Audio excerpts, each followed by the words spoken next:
Vamos aqui sair do modo de visualização, deixa eu passar para o modo design, né, e explicar uma outra coisinha aqui.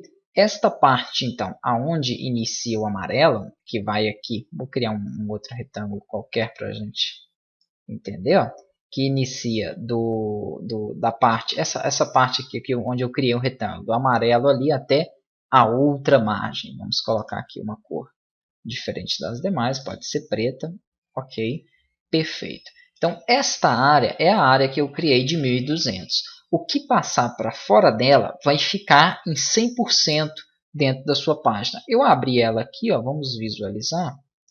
No navegador, percebam que está aberta no navegador, então a parte azul é aquela parte que sai para fora. Quando você joga dentro do Mouse um conteúdo aqui, ele entende que ele vai ser 100%. Então é como se a largura dele ficasse 100%. Perceba que eu estou dando Ctrl- para afastar o zoom.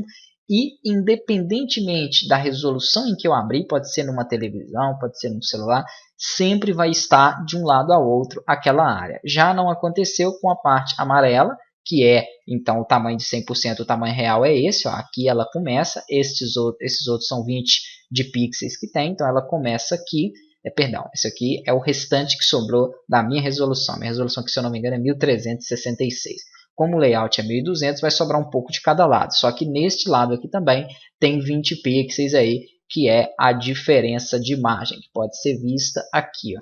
Então, na verdade, é justamente isso. Aqui eu tenho os 20 pixels, que são a diferença da margem. Se eu não quiser colocar o conteúdo na margem, eu teria que fazer ele aonde eu fiz esse vermelho. Então, aí ele não ficaria, né, o retângulo vermelho, por exemplo, ele não tem ali um tamanho de 1200, que é de um lado ao outro da página, como esse preto. Ele tem menos 20 de cada lado, então ele teria ali 1160, que é a largura sem aí, né, as margens. Lembrando que se eu coloco então nessa parte de fora, ele vai ficar 100% como ficou aqui, né, essa parte azul. Quando a gente estiver montando um passo a passo do layout, vai ser um pouco mais fácil aí para vocês então entenderem esses recursos. Vamos analisar um pouquinho o painel de camadas, embora, né, não seja como no Photoshop, que nós usamos o tempo todo as camadas, aqui elas podem sim te auxiliar, te ajudar, mas não é algo que nós vamos estar trabalhando diretamente. Então aqui eu vou ter o menu camadas, na camada 1,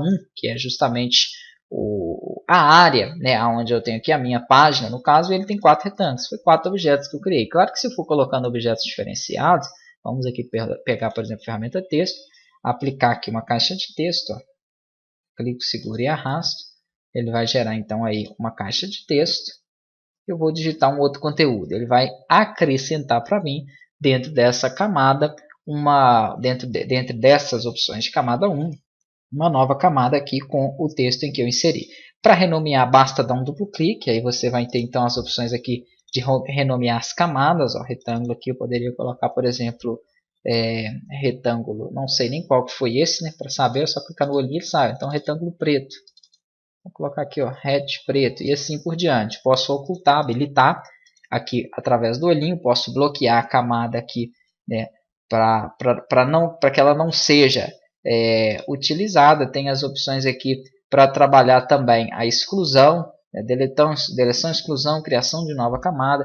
Tem alguns outros recursos aí que nós podemos então estar configurado. Só que essas camadas, é importante você entender isso, ela é totalmente independente das camadas de uma outra página. Vamos voltar aqui para o modo de planejamento e acessar. Eu estava em qual página? Na página contatos, né? Percebam aqui que agora ele está mostrando o conteúdo dela. Se eu desmarco essa opção miniatura aqui, ó, ele não mostra. Então era uma coisa que não dava para explicar no início, agora já dá porque nós já estamos inserindo o conteúdo. Vou entrar nessa pasta, nesse arquivo produtos.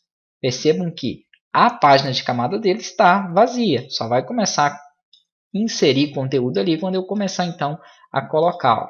Percebam que agora já vai ter um retângulo. Então é independente uma da outra. Você pode ver que aqui eu tenho um objeto. Se eu passar para a página de contatos, eu vou ter outro. Então isso é bom devido à organização. Você consegue trabalhar com uma organização aí maior dentro do seu projeto. Aqui nós temos as opções de bibliotecas, onde vão ter alguns recursos aí que nós podemos então inserir, são encontradas aqui também ao lado. Ó.